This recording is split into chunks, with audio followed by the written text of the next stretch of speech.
Hello friends, today we are discussing our second experiment of this hydraulics lab, and the name of the experiment is finding the dynamic viscosity through capillary tube viscometer. If you all can see the experimental setup of capillary tube viscometer, we have a very small dia pipe. You can see this pipe. This small dia pipe of 2.5 mm is connected through two piezometers. You can see the two piezometers are connected, 1 and 2, and the distance between these two piezometer is 35 centimeter, correct? So this, in this setup, what we do is, first we maintain a steady flow, and through this steady flow we will allow the water to flow through it. The most important thing is this capillary tube viscometer is based on the principle of Hagen-Poiseuille's equation. What is this Hagen-Poiseuille's equation? You know that head loss between, or you can say pressure difference between the two pipe is equal to 32 mu VL upon gamma d square. You can find this in literature. What are the parameters? But to start with, the parameters: mu is dynamic viscosity, V is the velocity of flow, L is the length of the pipe, gamma is the density, specific weight of this fluid that is passing through this pipe, and d square is the dia of the pipe. So using this formula we can calculate V. We know head difference between these two pipes. If you can see, for this particular discharge, you can alter the discharge from this point. So this point is used to alter discharge. Right now you can see water is flowing through it. We can measure this discharge value by using this measuring cylinder. If you can see, we can use this measuring cylinder, and for a time of say 60 seconds we can measure the volume collected. So after 60 seconds, whatever will be the volume, you know the discharge, volume upon time. This discharge divided by cross-sectional area of this pipe will give you the velocity. So now the velocity parameter is known to you. Velocity is known, length of the pipe is known, head difference. See how we will calculate the head difference. If you can see the difference, there is a water level at this point. Can you see?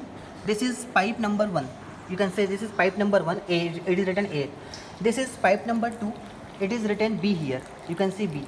So difference between these two pipes are here. This level is this much and this level is this much. So you can see the water is flowing from pipe A to pipe B. So obviously the level at A will be more than the level of B, and the difference is being due to the friction loss through this pipe. So the difference of A and difference of B can be calculated. So you have the value of HF. Now you have the value of HF, you have the value of gamma, d square, V, L. Everything is known in Hagen-Poiseuille's equation. The only thing unknown is mu. So you can calculate this mu using this experiment. Now we can just have a look on the table, how the table will be filled up using this experiment, capillary tube viscometer. You can see this table. This table states that you have this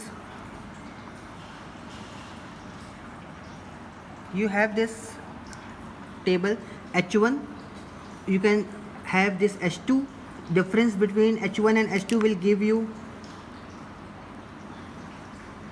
the pressure difference. Now you know the value of volume that you have calculated. Time is say 60 seconds. You can calculate discharge, volume upon time.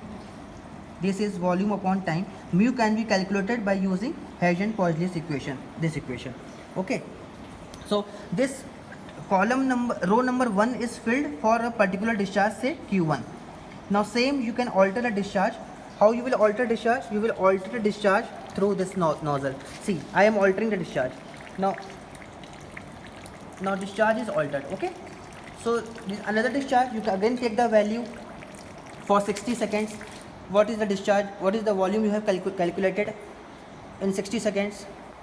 Now whatever be the volume, you just note that volume 60 seconds and come to the next column. You just again fill the row, next row. So this row will be calculated. H1 you know difference, H2 difference you know, this will be given. So what I will do is, I will provide you the value of H1, I will provide you the value of H2, I will provide you the volume and time for different Q's values. Now you have to only complete the table of the calculation of dynamic viscosity.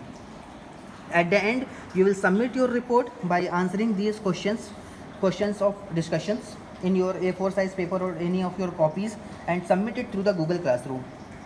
This experiment, all the pages of this experiment will be scanned, will be sent to you as a PDF to your Google Classroom.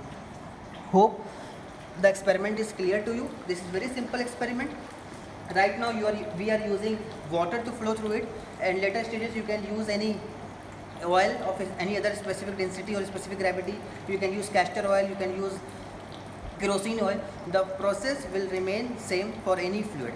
Okay, hope I am clear. We will switch to next video next time. Thank you, have a good day.